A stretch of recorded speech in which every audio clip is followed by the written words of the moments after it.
when we're putting out these videos. We just want it to be so different and unique and something that you've never seen before. And we want the presentation to be how we want it. Listings are the Super Bowl of our industry. We can leverage so much from it. So why not put everything we got into it? We treat homes the same way. We're looking for the collector of this home because it is a piece of art. It's a piece of architecture and it's stunning. So we're coming from it at a much different way. Let me first go here. You have made a business out of being different from everybody else, whether it was the humor video, the humor social media, or now this very story time, and I don't want to say Hallmark movie, but this very story time kind of a video. And you talked a little bit about the shift was, hey, I wanted to move into a different caliber. And I'm going to ask you something, and I'd love to get your take because you're significantly younger than me.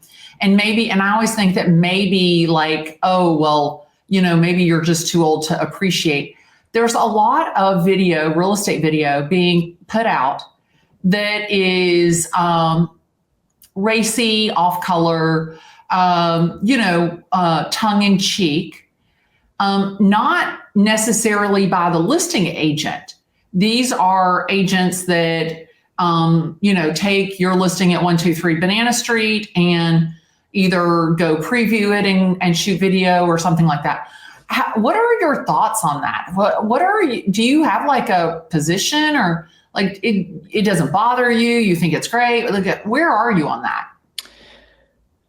I think, I think a lot of people are kind of shocked when I do talk about this stuff because of how I came up in the comedy world. I don't think I've ever, I would cross the line in terms of swearing and stuff. Swearing is like, I grew up swearing a lot. It was just part of my life. I didn't know people didn't swear as much as I do. I'm trying to be on my best behavior here. Yeah, because we never swear here, right?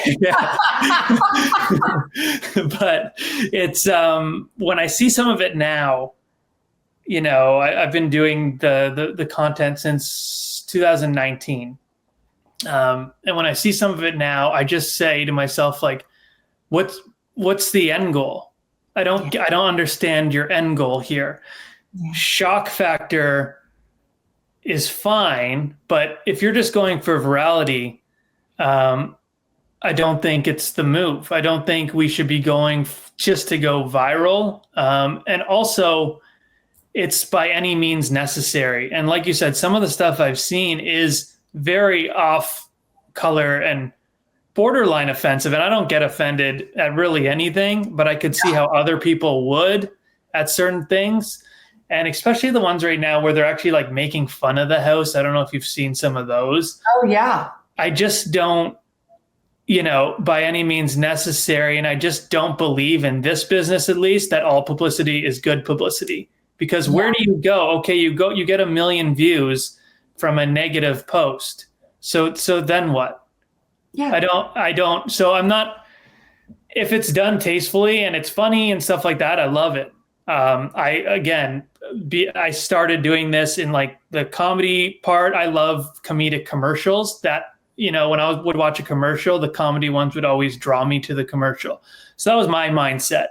And my mindset behind it all was, okay, if I can just get eyeballs, I can start conversations. Right. So, however I can get eyeballs, I can start conversation. I was, I felt strongly about my ability to follow up with those conversations and turn that into business later on. But some of the stuff that's happening now, I just think it's gotten a little out of hand. And I just don't know where the line is anymore. And I don't know how it benefits anyone other than them gaining followers and views, which is fine. Yeah. But that's it. That's my opinion, I guess, my long-winded opinion. Well, and you articulated it very well. I feel very similarly because for me, my only goal is the client. Like, does this help the seller get more money in less time? That's all. That's my primary goal for everything that I do for the marketing of the listings that I take.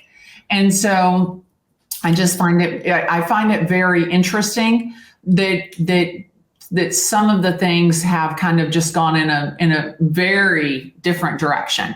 But to each his own. And if you feel comfortable with that, and the sellers feel comfortable with that, far be it for me to throw a stone. Well, I will say before we coming from that comedy space, and I still do a lot of comedy content. I love it. I do love it. But when I was doing it in 2019, I didn't have a business. So I could do whatever I wanted. No one, didn't matter. I didn't have any business to ruin. As we started building up, and I would talk to Eric, the broke agent, a lot about this. There's certain, I have clients that, millions and millions of dollars worth of estates following me now. I can't do certain things anymore that I would back then. It just isn't, it isn't, I don't want, it's just not tasteful. And I didn't think of that, when I started in 2019. Now, I will say doing those things in 2019 got me to everything that I do now.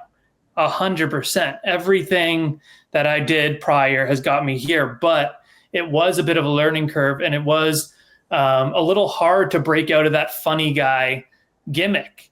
A lot of people didn't want it. They didn't understand, so it was I had to pivot, and I pivoted hard, and I think I've started to be taken more seriously in this kind of next half of what we've been doing in the business with these more cinematic videos, and people are really taking me, I kept the creativity and I kept the content, but I just pivoted it to, something a little more, I guess, so I don't know if it's more just digestible for a lot of people.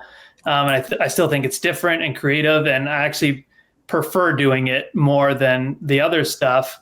And the last thing I'll say on this is I always tell people, these are not our listings. These are people's homes. Yeah. It's the biggest asset of their life, and they've had 20, 30, 40 years of memories in them.